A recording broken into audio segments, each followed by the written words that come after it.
Guys, welcome to my channel.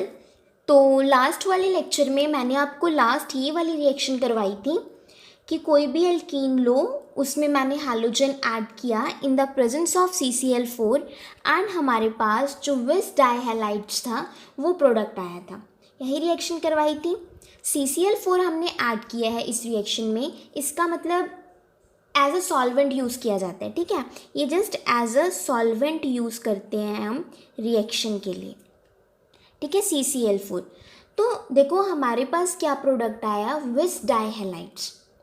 Actual में क्या होता है कि देखो जो ये ब्रोमीन्स ऐड हुए हैं, यहाँ पे ब्रोमीन एटम ऐड हुए हैं ना, एक इस साइड ऐड हो गया, एक ये वाला कार्बन है इस पे ऐड हो गया।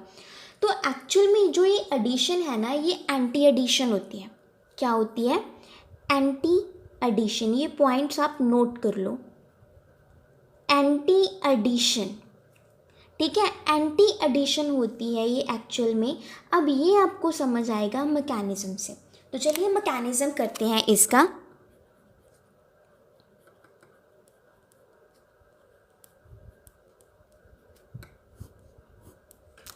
ठीक है, मैकेनिज्म। अब देखो क्या, CH2 डबल बॉन्ड CH2, ये मैंने सिंपलेस्ट एल्कीन कंसीडर की जो है इथीन।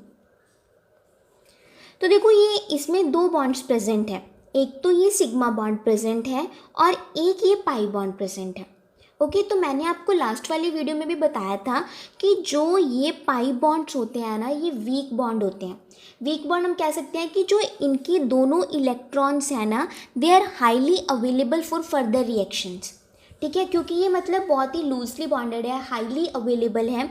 तो इसकी वजह से क्या होता है कि जो ये इथेन का मॉलिक्यूल है ना, ये एज अ न्यूक्लियोफाइल बिहेव करता है। क्या बिहेव करता है? न्यूक्लियोफाइल। ठीक है, एक बात क्लियर हो गई कि क्योंकि इस केस में loosely bound pi electrons present है, उसकी वजह से ये क्या न्यूक्लियोफाइल बिहेव करता है। फिर नेक्स्ट क्या हमने कंसीडर किया था? ब्रोमीन। यही चीज़ ली थी। अब इसमें क्या है, देखो ये है एक न्यूक्लियोफाइल। जब ये ब्रोमीन इसके कांटेक्ट में आएगा तो ये वाला जो मॉलिक्यूल है ये हो जाएगा पोलराइज। ठीक है, क्या हो जाएगा? पोलराइज। मीन्स जो एटम मीन्स इसके बिल्कुल क्लोज प्रेजेंट है उस पर तो आएगा पार्शियल पॉजिटिव चार्ज। ठीक है, पार्शियल पॉजिटिव चार्ज, क्योंकि ये इसकी न्यूक्लियोफिलिसिटी से अफेक्ट होगा।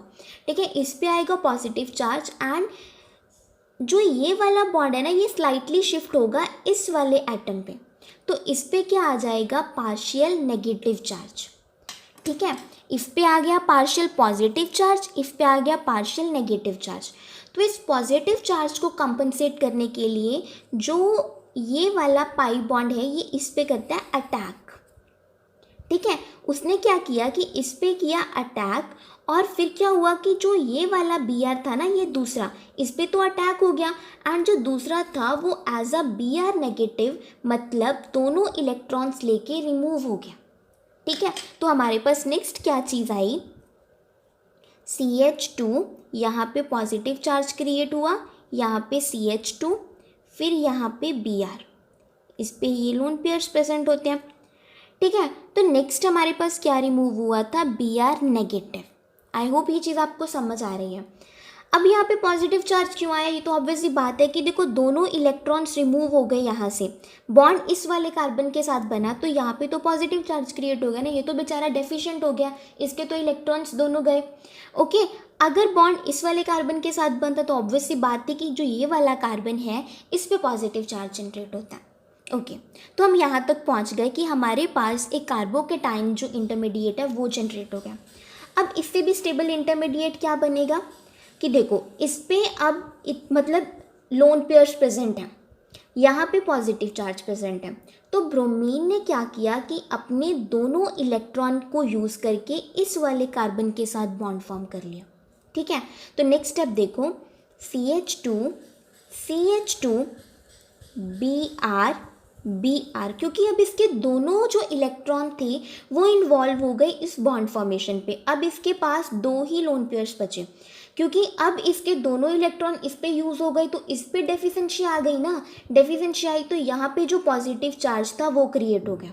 ठीक है, पॉजिटिव चार्ज आ गया इस पर, तो पॉजिटिव चार्ज आया तो देखो अब पॉजिटिव चार्ज तो इस केस में भी है, पॉजिटिव चार्ज इस केस में भी है, बट ये हमारे पास साइक्लिक इंटरमीडिएट आया। एंड जो ये वाला इंटरमीडिएट है हम इसे क्या बोलते हैं, ब्रोमोनियम आयन इंटरमीडिएट। क्या बोलते हैं, ब्रोमोनियम आयन इंटरमीडिएट। ओके, तो अब हमारे पास जो ये वाला इंटरमीडिएट है वो ऑब्टेन हुआ। ओके, तो अब नेक्स्ट क्या होगा, हमारे पास ये वाला इंटरमीडिएट तो आ गया, अब नेक्स्ट क्या होगा, जो Br नेगेटिव बाहर निकला था ना वो अटैक करेगा। ठीक है, वो अटैक करेगा। अब देखो जो अटैक है ना वो सिर्फ नीचे से ही पॉसिबल है, ऊपर से हम अटैक नहीं करवा सकते। क्यों नहीं करवा सकते ऊपर से अटैक, क्योंकि देखो ऊपर वाली साइड तो ऑलरेडी ब्लॉक हो चुकी है ना इस ब्रिजिंग की वजह से। ठीक है, वो साइड ब्लॉक हो चुकी है, इसी वजह से क्या है कि ऊपर से अटैक नहीं होगा। ठीक है, मतलब कि नीचे से ही अटैक होगा। देखो यहाँ पे मैंने अटैक करवाया, ये वाला बॉन्ड कंप्लीट इस पे शिफ्ट हो गया, इसकी डेफिशिएंसी भी अब पूरी हो गई। या क्या करो कि इस वाले कार्बन पे अटैक करवा दो। ठीक है, अब अटैक हुआ तो हमारे पास क्या प्रोडक्ट आया, CH2 इस वाले कार्बन पे किया, यहाँ पे भी Br, तो ये वाला बॉन्ड ब्रेक होके इस कार्बन पे चला गया, तो ये तो हमारे पास जो प्रोडक्ट आया, तो आप देख सकते हो ना ये क्या बन गया हमारे पास, एंटी डाइहैलाइड्स। 2 हैलोजन है तो एंटी डाइहैलाइड वर्ड मैंने यूज़ कर दिया, एंटी डाइहैलाइड। तो आई होप आपको ये मैकेनिज्म समझ आया होगा। तो कई बार पूछ सकते हैं कि कौन सा इंटरमीडिएट बनता है, ब्रोमोनियम आयन इंटरमीडिएट, जो कि साइक्लिक इंटरमीडिएट होता है। ओके जी, तो ये इसका मैकेनिज्म था। हमारे पास क्या बने, एंटी डाइहैलाइड्स। ओके, तो चलिए फर्दर मूव करते हैं। ओके, तो ये तो था रिएक्शन कि हमने हैलोजन ऐड किया, वो ऐड हुआ जाके जो डबल बॉन्ड वाले कार्बन्स हैं उन पे। अब एक चीज़ और आती है जिसे हम क्या बोलते हैं, एलाइलिक हैलोजिनेशन। क्या बोलते हैं, एलाइलिक हैलोजिनेशन।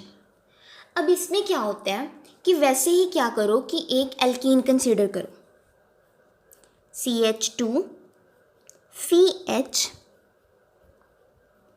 तो ये मैंने क्या कंसीडर की, एक एल्कीन जिसका नाम है प्रोपीन। क्या है, प्रोपीन। अब मैंने आपको नॉमेनक्लेचर के टाइम एक बात बताई थी कि डबल बॉन्ड से जो नेक्स्ट वाला कार्बन होता है उस कार्बन को हम क्या बोलते हैं, एलाइलिक कार्बन। क्या बोलते हैं, तो ये वाला कार्बन क्या हुआ हमारे पास, एलाइलिक कार्बन।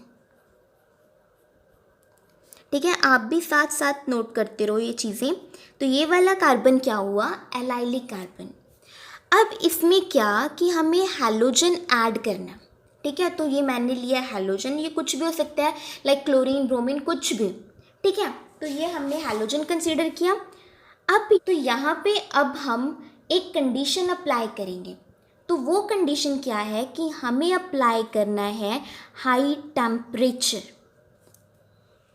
ठीक है, हाई टेम्परेचर हमें अप्लाई करना है। तो इसके लिए ये वाली कंडीशन है, तो आपको याद रखना है कि जब हम हाई टेम्परेचर अप्लाई करेंगे तो जो एडिशन है वो इस डबल बॉन्ड पे नहीं होगी। तब क्या होगा कि जो एलाइलिक कार्बन पे हाइड्रोजन अटैच्ड है उसकी सब्सटीट्यूशन होगी। मीन्स हमारे पास जो प्रोडक्ट है वो क्या आएगा, CH2 double bond CH2 as such, और यहाँ पे मैंने अटैच कर दिया हैलोजन, तो ये प्रोडक्ट आएगा हमारे पास। तो आपको बस कंडीशंस याद रखनी है। वो क्या कंडीशन है कि जब हाई टेम्परेचर अप्लाई करेंगे जब हम रिएक्शन हाई टेम्परेचर पे कैरी आउट करेंगे ना, तब क्या होगा कि जो एलाइलिक हाइड्रोजन है, एलाइलिक पोजीशन पे जो कार्बन, उसका हाइड्रोजन सब्सटीट्यूट होगा बाय हैलोजन एटम, और एक हमारे पास HX है वो as a side product remove हो जाएगा। तो जो ये वाली चीज़ है ना, क्योंकि एलाइलिक पोजीशन पे सब्सटीट्यूशन हो रही है, तो हम इसे क्या बोलते हैं, allylic halogenation. Okay, allylic halogenation, तो ये चीज़ होती है। अब अगर हमें ब्रोमिनेशन करनी है, ठीक है, ब्रोमिनेशन, तो उसके लिए हम जो रिएजेंट है ना वो NBS कंसीडर करेंगे फॉर ब्रोमिनेशन।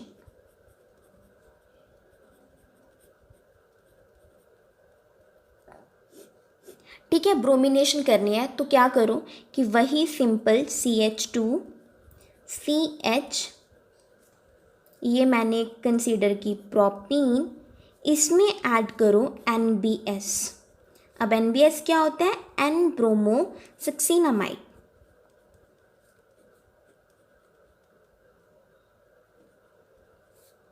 ठीक है जी, NBS। तो अब रिएक्शन के लिए कंडीशन क्या है कि लाइट की प्रेजेंस होनी चाहिए, कोई भी परऑक्साइड्स वगैरह हैं वो ऐड कर दो इसमें। तो क्या होगा कि जो एलाइलिक H है ना उसकी सब्सटीट्यूशन हो जाएगी इस Br के साथ। ठीक है, तो हमारे पास जो प्रोडक्ट है वो क्या आएगा? तो हमारे पास प्रोडक्ट आएगा यहाँ पे Br, और यहाँ से जो H रिमूव हुआ वो यहाँ पे जाके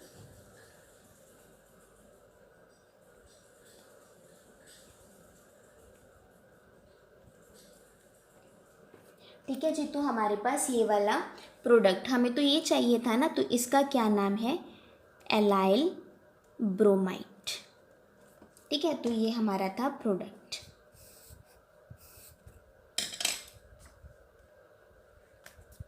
ओके जी, फिर नेक्स्ट उसके बाद क्लोरीनेशन है ना, तो इसके लिए जब हमने ब्रोमिनेशन की तब हमने क्या यूज़ किया? NBS। क्लोरीनेशन के लिए हम यूज़ करेंगे सल्फ्यूरिल क्लोराइड। क्या यूज़ करेंगे? Sulphuryl chloride. अब क्या करनी है हमें? क्लोरीनेशन।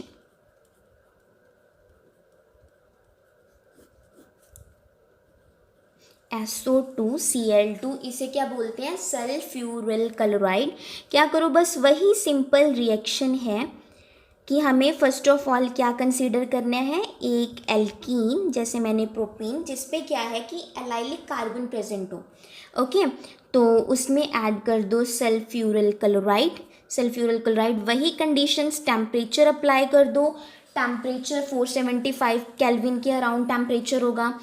ठीक है, लाइट की प्रेजेंस, कोई भी परऑक्साइड्स वगैरह ऐड कर दो। देन हमारे पास क्या होगा कि जो एलाइलिक कार्बन वाला H है ना, हाइड्रोजन एटम जो एलाइलिक कार्बन पे प्रेजेंट है वो सब्सटीट्यूट हो जाएगा। CH2CH CH2, तो यहाँ पे आया Cl, तो ये हमारा आ गया product. SO2 as a side product remove हुआ, यहाँ से जो H रिमूव हुआ वो Cl के साथ बाहर निकल गया, तो हमारे पास ये बेसिकली प्रोडक्ट आया एलाइल क्लोराइड। ओके, तो ये है हमारा मेजर प्रोडक्ट। तो ये मैंने मतलब ये भी इम्पॉर्टेंट होती हैं रिएक्शंस भी, कई बार टेम्परेचर दे के पूछ लेते हैं, और हम क्या करते हैं कि जो डबल बॉन्ड वाला कार्बन है ना उसी पे जो हैलोजेंस है वो ऐड कर देते हैं। तो बट टेम्परेचर वाली कंडीशन है वो डिफरेंट हो गई, तो वहाँ पे क्या होगा कि जो हाइड्रोजन एटम एलाइलिक कार्बन पे प्रेजेंट है ना वहाँ पे सब्सटीट्यूशन होगी। आपको ये दोनों डिफरेंट बातें हैं ध्यान में रखनी है। ओके, तो ये टॉपिक ये हो गया। ठीक है, एल्कीन वाला टॉपिक।